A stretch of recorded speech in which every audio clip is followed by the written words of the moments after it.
बिहार में एक निषाद का बेटा ने एक बिहार में मुख्यमंत्री बनाने का काम किया, ये हमारी पहचान बना। अगर यूपी बिहार के निषाद अगर एक पैर पे खड़ा हो गया और एक साथ सभी नेता खड़ा हो जाएगा तो वो दिन दूर नहीं है, 24 घंटे में दिल्ली की सरकार को आरक्षण लागू करना पड़ेगा।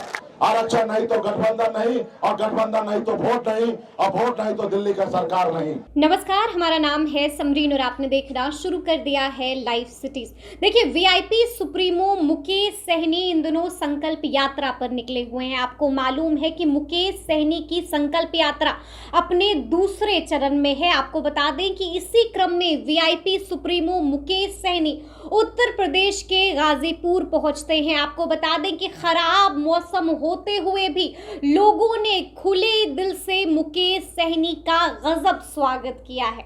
आपको बता दें कि मुकेश सहनी भी इस वक्त अलग ही तेवर में नजर आए और मुकेश सहनी ने मंच से ही खूब दहाड़ा है। आपको बता दें कि योगी के गढ़ में पहुंचकर मुकेश सहनी ने उनको खूब ललकारा है। और देखिए, यहाँ पर समझने वाली बात यह भी है कि उन्होंने घोसी उपचुनाव का भी जिक्र किया है। इशारों में बिना नाम लिए हुए संजय निषाद को खूब खरी खोटी सुनाई है। यहाँ तक कह दिया है कि निषाद के बेटों ने दिखा दिया है कि उनसे दुश्मनी कितनी महंगी पड़ सकती है। क्या कुछ कह रहे हैं वीआईपी सुप्रीमो मुकेश सहनी, एक बार आप वो सुनिए। साथियों, ये निषाद आरक्षण संकल्प यात्रा 25 जुलाई को ही पटना से निकली हुई है। अपने समाज का हक अधिकार दिलाने के लिए, मान सम्मान अधिकार दिलाने के लिए, और एक नारा लेके निकला हुआ है कि आरक्षण नहीं तो गठबंधन नहीं, और गठबंधन नहीं तो वोट नहीं, और वोट नहीं तो दिल्ली की सरकार नहीं। और इसके लिए हम लोग लड़ाई लड़ रहे हैं। समाज को हक अधिकार मिले, हमारी लड़ाई है कि जब निषाद समाज को बिलदार, नुनिया, मला, निषाद के सभी उपजाति को जब अगर बंगाल में आरक्षण मिल रहा है तो बिहार या उत्तर प्रदेश में क्यों नहीं? जब दिल्ली में निषाद समाज को आरक्षण मिल रहा है तो बिहार और उत्तर प्रदेश, झारखंड में क्यों नहीं? तो इसलिए साथियों, जब देश एक है, देश को चलाने वाला मुखिया माननीय प्रधानमंत्री नरेंद्र मोदी जी एक ही हैं, जब गृह मंत्री एक हैं, तो फिर हमारे साथ भेदभाव क्यों हो रहा है? तो इसलिए हम लोग लड़ाई लड़ रहे हैं। इस लड़ाई को लड़ते लड़ते बिहार से निकलकर उत्तर प्रदेश पहुंचे हैं साथियों, और यहाँ पे बड़े संख्या में युवा साथी, माता बहन, सभी लोग आप लोगों ने स्वागत करने के लिए यहाँ पर उपस्थित हुए हैं साथियों। तो साथियों, बिहार से मैं आपके बीच में एक संदेश लेके आया हूं कि इस आजाद भारत में अगर सर उठा के जीना है, मान सम्मान अधिकार के साथ जीना है, अगर चाहते हैं बेहतर जिंदगी जीना, तो आपको दो काम करना पड़ेगा। एक काम, एक रोटी कम खाइए, लेकिन अपने बच्चे को पढ़ाइए, लिखाइए, काबिल बनाइए। जब तक आपका समाज शिक्षित नहीं होगा तब तक आपका समाज आगे नहीं बढ़ेगा।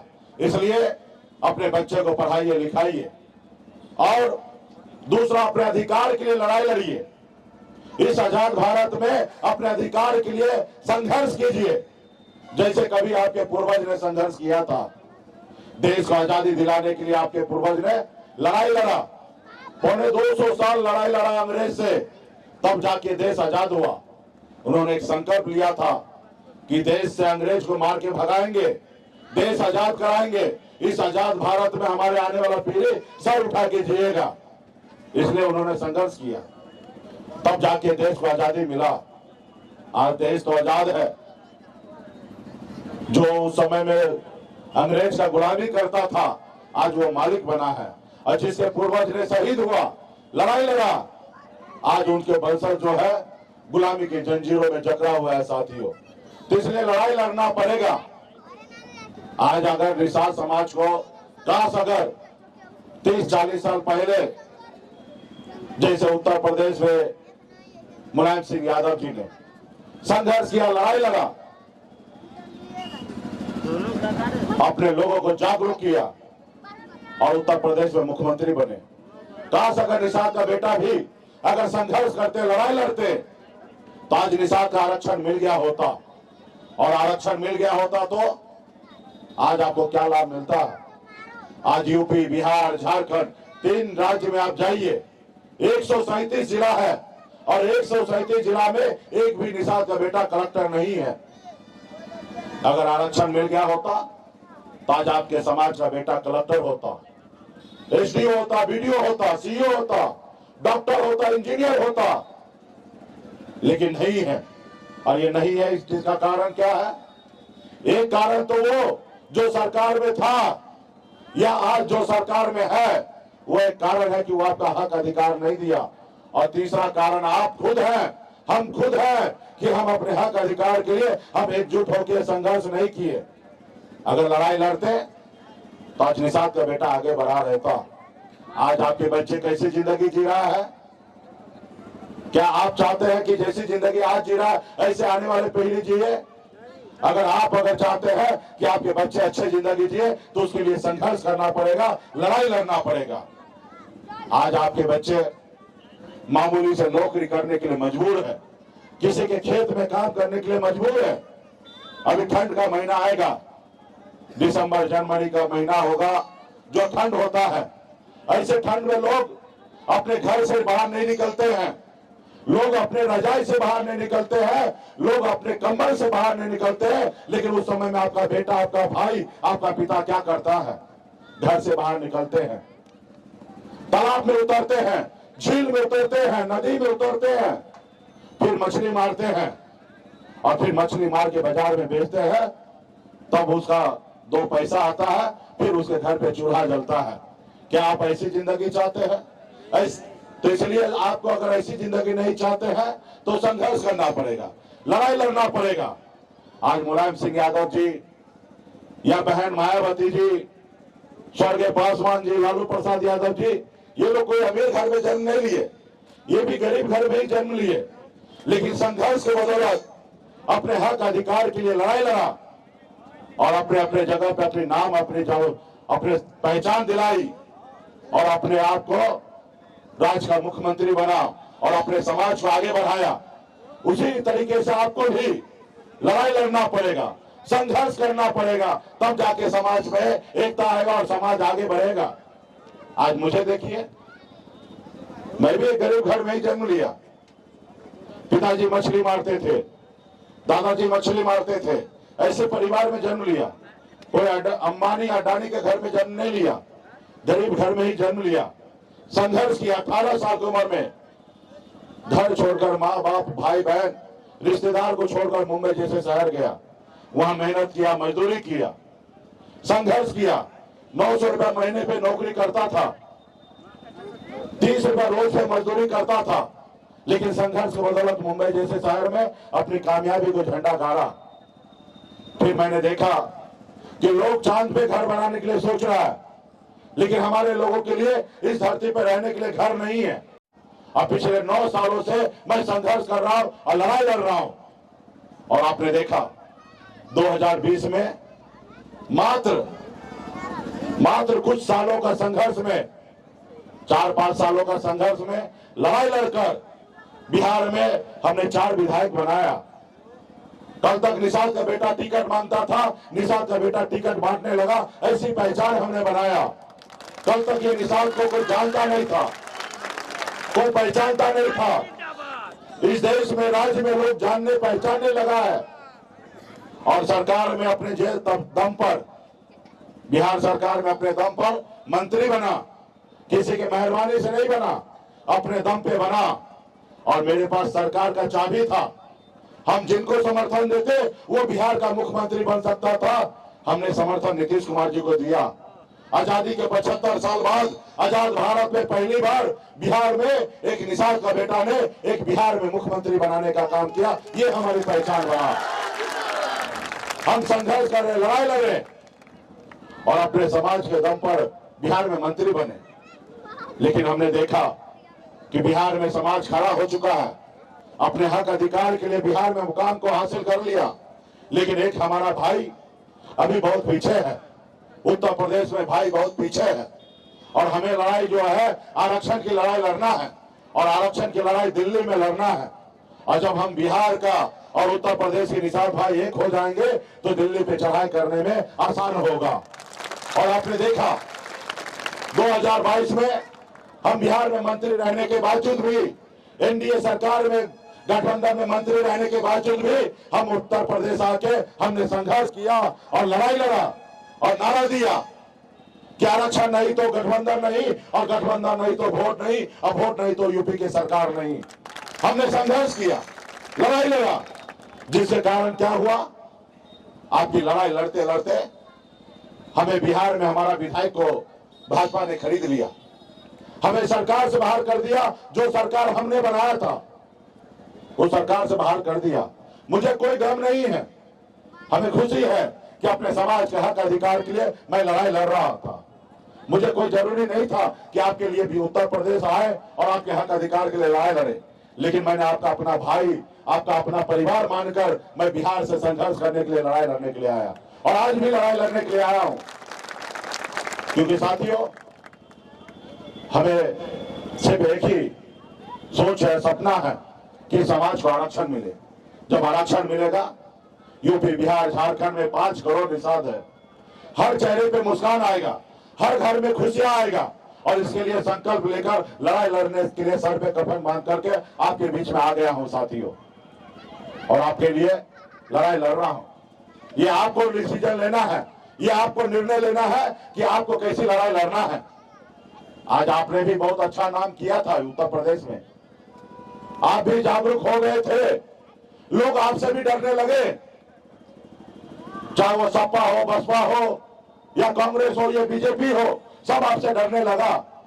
आपने भी पहचान बनाया, संघर्ष किया, लेकिन आपका नेता जो है वो गुलाम बन गया। उनको ये निषाद समाज नजर नहीं आता है, सिर्फ उनको अपना घर परिवार नजर आता है साथियों। आज आपके लिए लड़ाई कितना लड़ रहा है, आज जिनसे लड़ाई लड़ना है उनके गोद में बैठा हुआ है। आप वहां पे भी रहकर लड़ाई लड़ सकते हैं, अपनी बात बना सकते हैं। और सच मानिए साथियों, अगर यूपी, बिहार के निषाद अगर एक पैर पे खड़ा हो गया और एक साथ सभी नेता खड़ा हो जाएगा तो वो दिन दूर नहीं है, 24 घंटे में दिल्ली की सरकार को आरक्षण लागू करना पड़ेगा। अगर आपका कोई दुश्मन है, अगर आज कोई रोक रहा है, तो आपका भाई और आपका बेटा और आपका नेता ही आज आपको रोक रहा है साथियों। आज हमने आया ना, हम एनडीए सरकार में रहने के बाद, मंत्री रहने के बाद भी हम उत्तर प्रदेश में योगी जी को चैलेंज हमने किया था, लड़ाई लड़ा था, और सिर्फ आरक्षण के मुद्दे पे लड़ाई लड़ा था। मेरी उनसे कोई निजी लड़ाई नहीं है, मेरे गांव में आके मेरे जमीन में घर नहीं बना लिए योगी जी।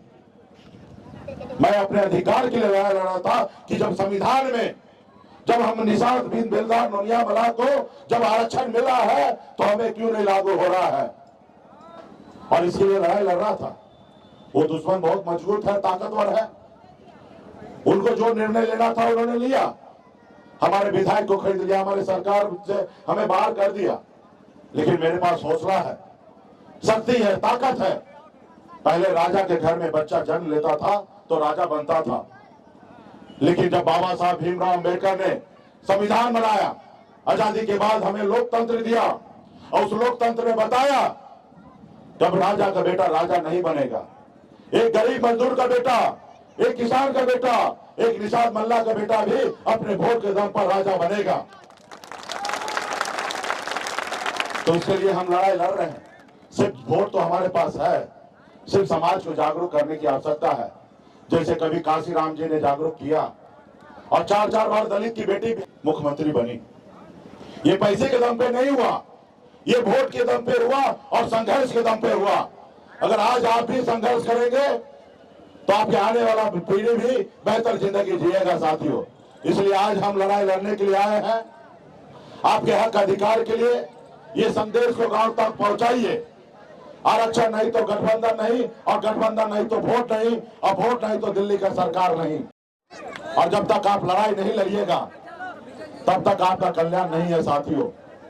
लड़ाई में तो 2 ही चीज होगा,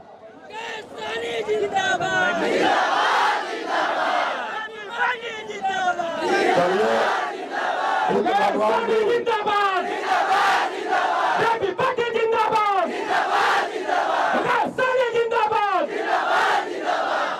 भगवान भी हम पे खुश है कि हम गंगा जल पटना से लेके आए हैं और हमारे साथ गंगा जी लेके आ गए हैं। और निश्चित तौर पे अभी हर लोग यहाँ पे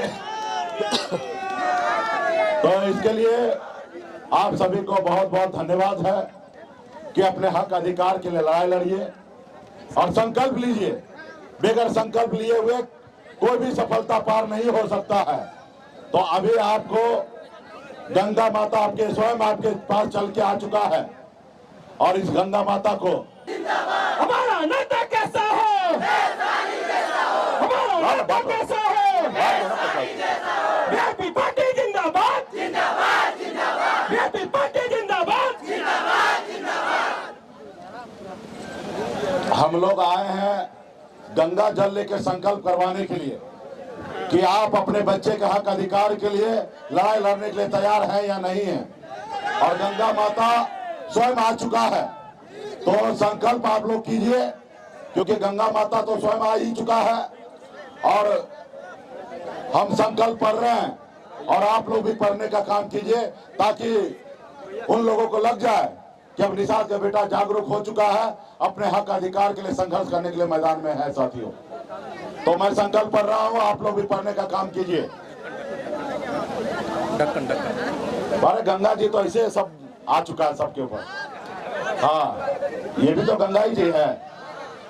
मैं प्रभु श्री राम, भगवान गोराज निषाद, भगवान वेद व्यास, भगवान महर्षि कश्यप, कोयला वीर बाबा, काशीदास बाबा, वीर एकलव्य, अमर शहीद जुब्बा सैनी, वीरांगना फूलन देवी और अपने पूर्वज को साक्षी मानकर हाथ में गंगा जल लेकर संकल्प करता हूँ कि अपने समाज और अपने आने वाले पीढ़ी के लिए हर परिस्थिति में संघर्ष करूंगा और अपनी विकासशील इंसान पार्टी के साथ रहूंगा। पार्टी जो निर्णय लेगी हम उस निर्णय के साथ रहेंगे। हम संकल्प लेते हैं एक रोटी कम खाएंगे लेकिन अपने बच्चे को पढ़ाएंगे लिखाएंगे। जय निषाद राज, जय वीआईपी, जय उत्तर प्रदेश। चलिए बहुत बहुत धन्यवाद। और